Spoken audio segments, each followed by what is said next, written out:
Hey everyone, welcome back to the Beer Draft. I'm Dan, that's Mike, and that's Beer. So, going along with our international series, what's the next beer that we're going to review here?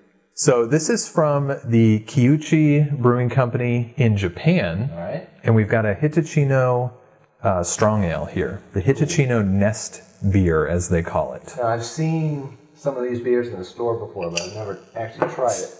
This would be pretty cool. Yeah, you know, I think a lot of times when we think about imported beer, we often think about the European beers. Right.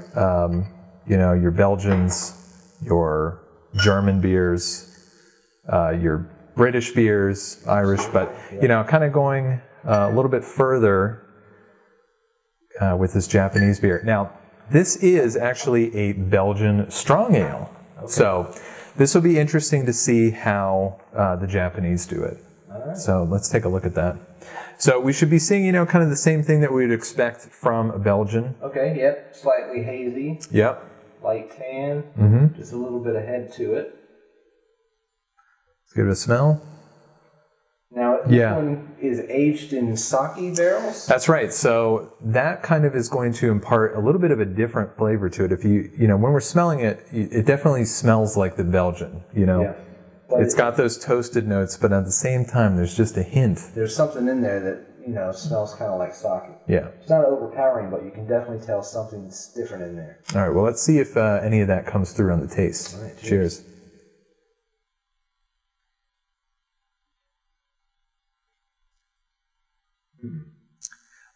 It's definitely a Belgian.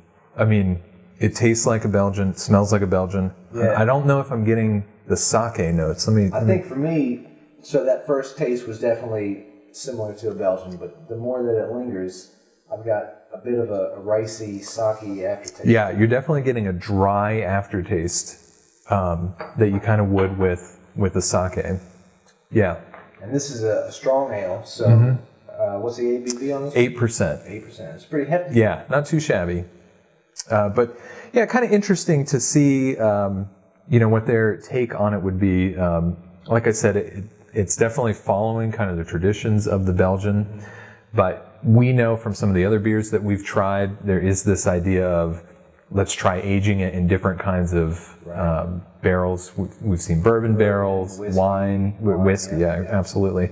So I think this is interesting and something unique that you're probably not going to get from maybe a European beer. Right. We've obviously got access to lots of sake casks over there. It's pretty tasty. It's definitely interesting. So I would recommend, or actually, if I see other beers from this brewery on the shelf, I might give it another chance. Yeah, and you know, I would say it's worth trying. But again, if I'm going to go for a Belgian beer, if I want a Belgian strong ale, I'm probably going to stick with a Belgian brewery just because, you know, they invented it, they perfected it. I agree with that. But you know, it's interesting to see what their take on it was. So. Yeah, good stuff. And also, let me give a shout out to my buddy at flagstuff.com for up of these cool little miniature flags. So thanks, Adam.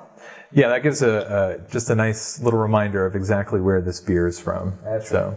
Well, if you've had this beer or any others from Japan or this brewery, make sure to let us know about it in the comments below. Also hit subscribe. As Dan mentioned, we're doing a whole international series this month, so you'll definitely want to see our other videos. Until next time, we'll see you later. All right, see ya.